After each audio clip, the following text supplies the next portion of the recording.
આપણી સંકલ્પ ન્યૂઝ ચેનલને સબસ્ક્રાઇબ અને લાઇક કરો, બેલ આઇકન દબાવો જેથી આવનાર ન્યૂઝ અપડેટ્સની નોટિફિકેશન આપના મોબાઈલ પર સૌથી પહેલા પહોંચે. Like, subscribe and share the video. નમસ્કાર દર્શક મિત્રો, હું છું આપની સાથે દક્ષા ખીચડી. સંકલ્પ ન્યૂઝમાં આપનું હાર્દિક સ્વાગત છે. સમાચારની શરૂઆત કરતા પહેલા એક નજર આજના મુખ્ય સમાચાર પર. વલસાડના સરોદી હાઈવે પર ટેમ્પામાં પુઠ્ઠાની રોલની આડમાં 3.40 લાખના દારૂના જથ્થા સાથે 2 આરોપીઓ ઝડપાયા. દમણથી ગુજરાતમાં દારૂ લાવતા પોલીસે 11.55 લાખનો મુદ્દામાલ કબજે કર્યો છે. વલસાડના સરોદી નેશનલ હાઈવે નંબર 48 ઉપર રૂરલ પોલીસની ટીમે ટેમ્પામાં ફૂટાના રોલની આડમાં દારૂ લઈ જતા પોલીસે ઝડપી પાડ્યા હતા. વલસાડ રૂરલ પોલીસની ટીમ પેટ્રોલિંગમાં હતી તે દરમિયાન સરોદી હાઈવે નજીક આઈસર ટેમ્પામાં ફૂટાના રોલની આડમાં સંઘપ્રદેશ દમણથી દારૂનો જથ્થો લાવતા પોલીસે અટકાવ્યો હતો, જેમાં તપાસ કરતા 3.40 લાખનો દારૂનો જથ્થો મળી આવ્યો હતો. પોલીસે 2 આરોપીની ધરપકડ કરી કુલ રૂપિયા 11.55 લાખનો મુદ્દામાલ કબજે કર્યો હતો અને પ્રોહિબિશન એક્ટ હેઠળ ગુનો નોંધી વધુ તપાસ પોલીસે હાથ ધરી છે.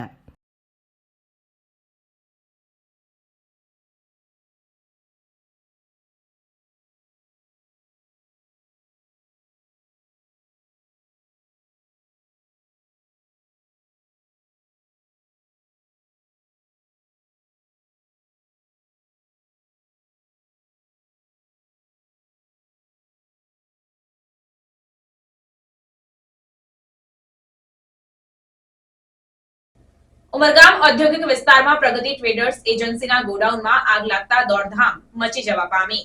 ઉમરગામ ઔદ્યોગિક વિસ્તારમાં નવા વર્ષમાં આગની ઘટના સામે આવી છે. પ્રગતિ ટ્રેડર્સ નામની એજન્સીના ગોડાઉન અને સાથે ઓફિસ હોય સાંજે અચાનક આગ લાગતા દોડધામ મચી જવા પામી હતી. આગ લાગવાની જાણકારી ફાયર વિભાગને મળતા ઉમરગામ નોટિફાઈડ અને ઉમરગામ પાલિકાની ફાયરની ટીમો ઘટના સ્થળે આવી ગઈ હતી. જોકે આગ બેકાબુ બનતા મોટા ભાગનો બિસ્કિટ, ચોકલેટ, તમાકુ, સિગરેટ સહિત આઈસ્ક્રીમનો માલ આગની ચપેટમાં આવી ગયો હતો. ઉમરગામ પોલીસ પણ ઘટના સ્થળે પહોંચી હતી. જોકે આગ લાગવાનું કારણ અકબંધ રહ્યું હતું.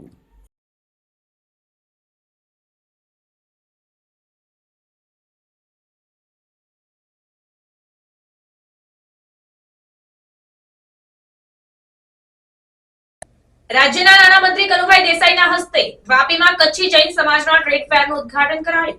3 દિવસ સુધી ચાલનારા આ ટ્રેડ ફેરમાં 142 સ્ટોલ ધારકો ભાગ લઈ રહ્યા છે. સૌથી વધુ મહિલા વિક્રેતાનો સમાવેશ થયો છે. વાપીમાં હોસ્પિટલ, સ્કૂલ અને કોલેજના વિકાસ માટે પણ કચ્છી સમાજ અગ્રેસર છે તેમ મંત્રી કનુભાઈ દેસાઈએ જણાવ્યું. વાપીના કચ્છી જૈન સમાજ દ્વારા જીઆઈડીસીમાં રોફેલ કોલેજના મેદાન પર તારીખ 3, 4 અને 5 જાન્યુઆરી સુધી યોજાનાર ટ્રેડ ફેરનું રાજ્યના નાણાં, ઉર્જા અને પેટ્રોકેમિકલ્સ મંત્રી કનુભાઈ દેસાઈના હસ્તે ઉદ્ઘાટન કરવામાં આવ્યું હતું. આ ટ્રેડ ફેરમાં વલસાડ, વાપી, મુંબઈ, સુરત, સુરેન્દ્રનગર, રાજકોટ અને કચ્છના કુલ 142 સ્ટોલ ધારકો ઉત્સાહભેર ભાગ લઈ રહ્યા છે, જેમાં ગૃહ ઉદ્યોગ ચલાવનાર સૌથી વધુ મહિલા વિક્રેતા છે. તેઓને આ પ્લેટફોર્મ દ્વારા પોતાની પ્રોડક્ટના વ્યાજબી દરે વેચાણ માટે માર્કેટ મળી રહેશે. ટ્રેડ ફેરના ઉદ્ઘાટન સમારોહ પ્રસંગે રાજ્યના કેબિનેટ મંત્રી કનુભાઈ દેસાઈએ જણાવ્યું હતું કે આઝાદીની લડતમાં કચ્છી સમાજનું બહુમૂલ્ય યોગદાન છે. સમાજના આ વીરલાઓને આજે યાદ કરવા જરૂરી છે. પહેલા એવું કહેવાતું હતું કે કોઈ અધિકારી કર્મચારી બરાબર કામ ન કરે તો તેની કચ્છમાં બદલી કરી દેવાતી, પરંતુ આજે કચ્છ એવું ડેસ્ટિનેશન બન્યું છે કે ત્યાં જેવું આજે લોકોને ગમે છે, જેનો શ્રેય આપણા વડાપ્રધાન નરેન્દ્ર મોદીને જાય છે. વાપીમાં હોસ્પિટલ, સ્કૂલ, કોલેજના વિકાસ માટે પણ આ સમાજ અગ્રેસર છે. આ સમાજ વાપીની ધરતી પર સમરસ સમાજ બનાવી રહ્યો છે. અહીં આયોજિત ટ્રેડ ફેરમાં અનેકવિધ ઉત્પાદનો દ્વારા વેપારીઓ અને ગ્રાહકોને સુંદર બજાર મળી રહેશે. મંત્રીનું કચ્છ પરંપરા મુજબ સમાજના આગેવાનોએ કુમકુમ તિલક કરી બહુમાન કર્યું. ટ્રેડ ફેરમાં ભાગ લેનાર વેપારીઓને શુભેચ્છાઓ પાઠવતા મુખ્ય સ્પોન્સર તલ્લાબેન છેડાએ જણાવ્યું હતું કે 3જી વખત આયોજિત આ ટ્રેડ ફેરમાં સહકાર માટે વાપી કચ્છી જૈન સમાજનો આભાર માનું છું. અતિથિ વિશેષ રાજેશ છેડાએ સમાજને સંપૂર્ણ સહકાર આપવા બદલ મંત્રી કનુભાઈ દેસાઈનો આભાર માન્યો હતો. ટ્રેડ ફેર પ્રોજેક્ટના ચેરમેન મહેન્દ્રભાઈ છેડાએ નવા વર્ષની શુભેચ્છાઓ પાઠવી ટ્રેડ ફેરના સફળ આયોજનમાં યોગદાન આપનાર તમામ સ્પોન્સરનો આભાર માન્યો હતો. સમગ્ર કાર્યક્રમનું એન્કરિંગ ડિમ્પલ સાવલાએ કર્યું હતું. આ પ્રસંગે જિલ્લા સંગઠન મહામંત્રી શિલ્પેશ દેસાઈ, વાપી શહેર સંગઠન ઉદ્યોગપતિ LN ગર્ગ, AK શાહ, મિલનભાઈ દેસાઈ, VIA પ્રમુખ સતીશ પટેલ, નોટિફાઈડ ચેરમેન હેમંત પટેલ સહિતના અગ્રણીઓ મોટી સંખ્યામાં ઉપસ્થિત રહ્યા હતા.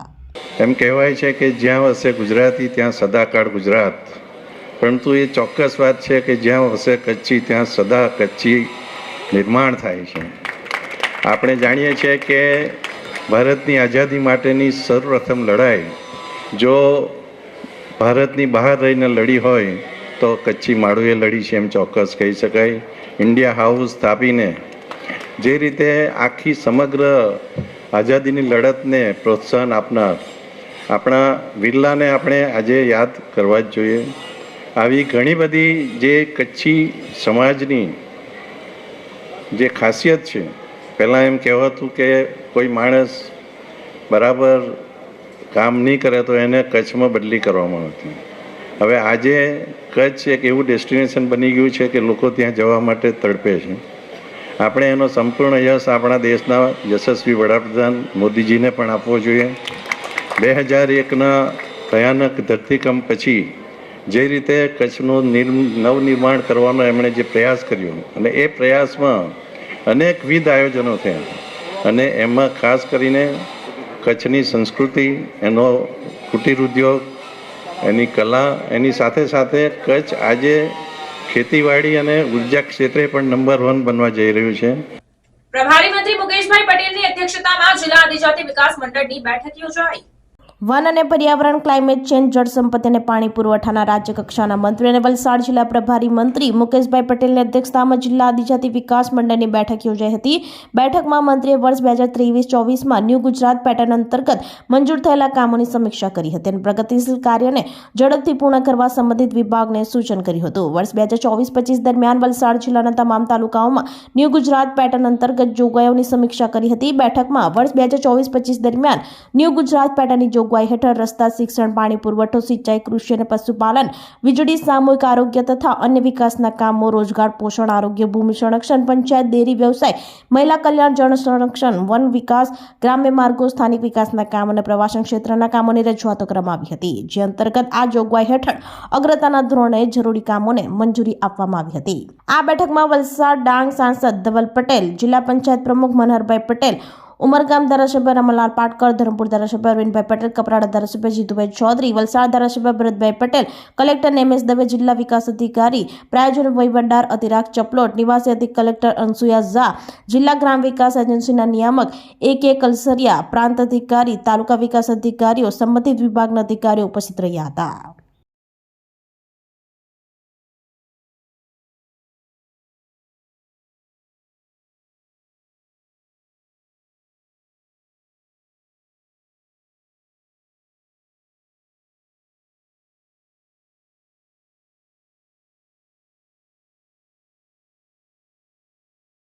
ભરૂચ જિલ્લાના વાગરા તાલુકાની સાયખા જીઆઈડીસીમાં કેમિકલ ભરેલું ટેન્કર પલટી મારતા કંપની સત્તાધીશો સ્થળ પર દોડી આવ્યા.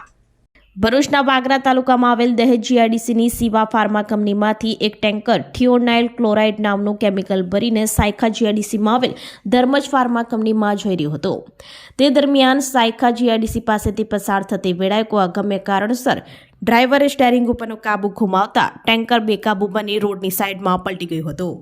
અકસ્માતને પગલે ટેન્કરમાંથી કેમિકલ લીકેજ થાય તો આસપાસના લોકોને હાનિ થાય તેવી ભીતિ સેવાતા એક સમયે લોકોમાં ભારે ભાગદોડ મચી ગઈ હતી.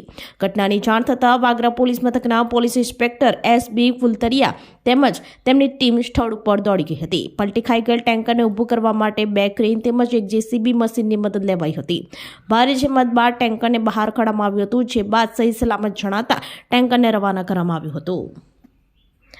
ભરૂચથી રિપોર્ટર અભી સૈયદ, સંકલ્પ ન્યૂઝ.